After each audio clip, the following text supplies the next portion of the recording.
बुद्धिमान बंदर की कहानी। एक घने जंगल के बीचों बीच एक बड़ा पेड़ था जिस पर एक बुद्धिमान बंदर रहता था। उसका नाम मोटू था। मोटू न केवल चालाक था और समझदार भी था, बल्कि वह अपने सभी जानवरों की मदद करने के लिए हमेशा तैयार रहता था। जंगल के सभी जानवर उसे बहुत मानते थे और उसकी सलाह पर ही चलते थे। एक दिन की बात है, जब मोटू आराम से पेड़ की शाखा पर बैठा था, उसने देखा कि एक शिकारी जंगल में आया है। शिकारी ने एक पेड़ के पास जाल बिछाया और उसमें कुछ फल रख दिए। उसने सोचा कि जैसे ही कोई जानवर इन फलों को खाने आएगा, वह उसे पकड़ लेगा। मोटू ने शिकारी की सारी चाल को देखा और समझ गया कि यह जानवर के लिए खतरा है। उसने तुरंत कुछ करने का निश्चय किया। मोटू ने दौड़कर अपने दोस्तों के पास गया और उसकी सारी बात समझ गया।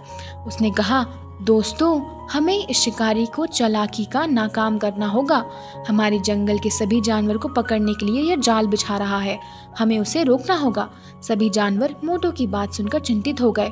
उन्होंने मोटू से पूछा, अब हमें क्या करना चाहिए? मोटू ने कुछ देर सोचा और फिर एक योजना बनाई। उसने कहा, हमें शिकारी को जाल में फंसाकर निकाल देंगे, लेकिन ऐसा करने के लिए हमें बहुत परेशानी बरतनी होगी। हमें ऐसा दिखाएंगे जैसे जानवरों को फल खाने आए हैं, लेकिन हम उसकी जाल में फंसने से बच जाएंगे। अगले दिन मोटू और उसके दोस्त धीरे धीरे शिकारी के जाल के पास गए। मोटू ने अपने दोस्तों को निर्देश दिए कि वह शांति से रहे और उसकी बातों का पालन करे। मोटू ने एक लंबी लड़ी उठाई और उसे धीरे धीरे फलों से जाल से बाहर खींचने लगा। जैसे ही फल बाहर आए, मोटू ने अपने दोस्तों को इशारा किया कि वह फल को उठा ले और वहां से चले जाए। शिकारी दूर से यह सब देख रहा था। उसने सोचा कि कोई जानवर उसके जाल में फंसा है।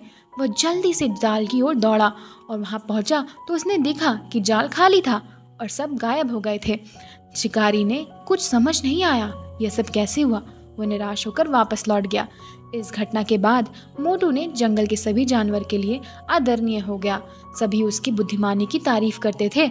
इस घटना के बाद जंगल के सभी जानवर मोटू की सलाह लेने लगे और किसी भी संकट में उससे मार्गदर्शन लेते थे। मोटू की बुद्धिमानी और उसकी समझदारी ने सभी को एक महत्वपूर्ण सबक सिखाया था कि केवल ताकत से नहीं, बल्कि बुद्धिमानी से ही सबसे बड़ी मुश्किल पार की जा सकती है।